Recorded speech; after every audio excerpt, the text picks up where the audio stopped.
Hai, aku Blake, dan aku dapat mendengar suara-suara. Tapi hanya karena aku bisa mendengar suara-suara itu, bukan berarti aku berbahaya atau sejenisnya. Aku hanya seorang remaja yang mengalami banyak hal. Pertama kali aku mulai mendengar suara-suara itu adalah saat akhir sekolah menengah.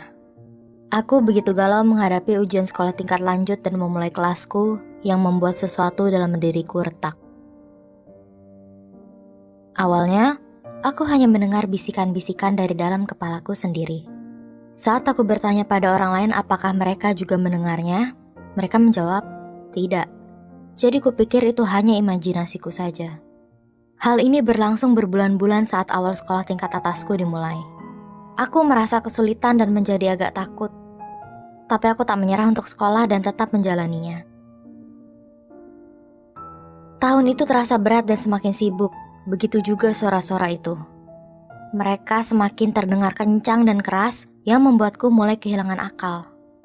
Suara itu mulai berkata seperti, "Kamu menyebalkan, tak ada yang menyayangimu," dan hal-hal tidak menyenangkan lainnya.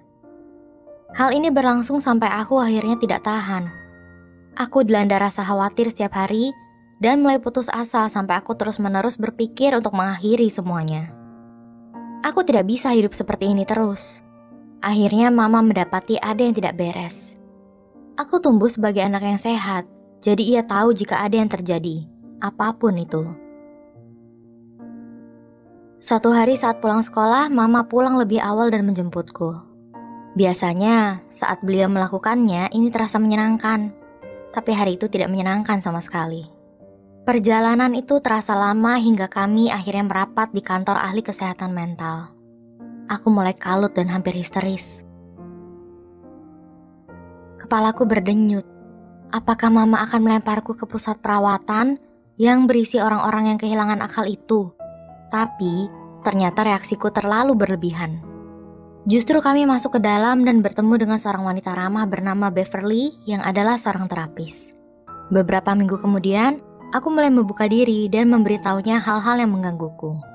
Sampai akhirnya ia berkata, "Aku tidak bisa menangani permasalahan ini. Kamu harus bertemu psikiater." Aku seakan dihantam. Aku benar-benar akan bersama orang-orang gila sekarang. Setelah menunggu beberapa bulan, akhirnya kami mendapatkan jadwal temu dengan psikiater tersebut. Selesailah aku. Kami memasuki ruangan kecil dengan wanita yang ramah mengajukan pertanyaan pada mama dan aku. Tapi hal pertama yang kukatakan adalah, "Tolong jangan pakaikan jaket pengaman padaku." Wanita ramah itu tersenyum geli dan berkata mereka tidak akan melakukan hal semacam itu. Di akhir sesi, ia berkata memiliki berita baik dan buruk. Berita buruknya, ia tahu ada yang tidak beres di kepalaku. Berita baiknya, ia tahu cara menolongku. Ia meresepkan beberapa obat ke obat lainnya hingga mama dan aku akhirnya mulai memiliki hutang. Kondisiku mulai stabil, tapi aku masih mendengar suara-suara. Tapi ada yang berbeda dari suara-suara itu. Alih-alih suara yang tidak menyenangkan, suara-suara itu berubah menjadi lembut dan mempedulikanku. Saat aku mulai merasa khawatir, suara itu akan menenangkanku. Kupikir akhirnya aku menjadi normal. Kupikir semua orang mendengar suara dalam kepala mereka. Dan selama itu berisi hal-hal yang baik, tentunya tidak apa-apa. Tapi ternyata aku salah. Saat ku beritahu psikiater bahwa aku masih mendengar suara-suara itu, tapi tidak lagi tentang hal-hal yang buruk, ia justru khawatir. Malam itu, ia tinggal beberapa jam hanya untuk membantu kami mendapatkan kejelasan. Kami melakukan beberapa tes dan hampir semua masalah yang bisa didiagnosa. Akhirnya ia menyerah dan berkata mungkin aku hanya kelelahan dan sebaiknya aku menemui Beverly, terapisku, untuk menanganinya. Aku merasa hancur. Bukan hanya kehilangan penyebabnya, tapi aku harus menemui lagi wanita yang menyerah untuk menolongku. Tapi karena keinginan kuatku untuk mendapatkan jawaban, kami mendengarkan sarannya dan menemui Beverly. Semua janji temu itu seakan tak pernah berakhir, tapi aku perlahan mulai terbuka lagi padanya dan mulai mendapatkan kepercayaan. Satu hari di kantornya terjadi sesuatu yang mengubah hidupku. Aku tak sadarkan diri. Aku tidak ingat apapun dari pertemuan hari itu. Tapi tampaknya saat aku tak sadar, tubuhku tetap berfungsi. Saat pikiranku di bawah sadar, badanku berteriak pada Beverly tentang apa yang terjadi padaku saat masih kecil dan bagaimana hal itu membuatku marah pada dunia ini. Akhirnya, tubuhku berhenti berteriak pada Beverly dan mengucapkan selamat tinggal.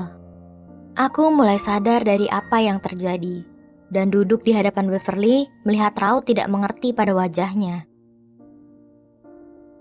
Ia memberitahuku apa yang terjadi dan ia pikir menemukan alasan kondisiku saat itu. Ia memanggil Mama ke ruangan dan memberitahu kami bahwa aku memiliki kepribadian ganda. Aku terdiam. Bagaimana ini mungkin? Setelah diagnosa itu, aku merasa putus asa.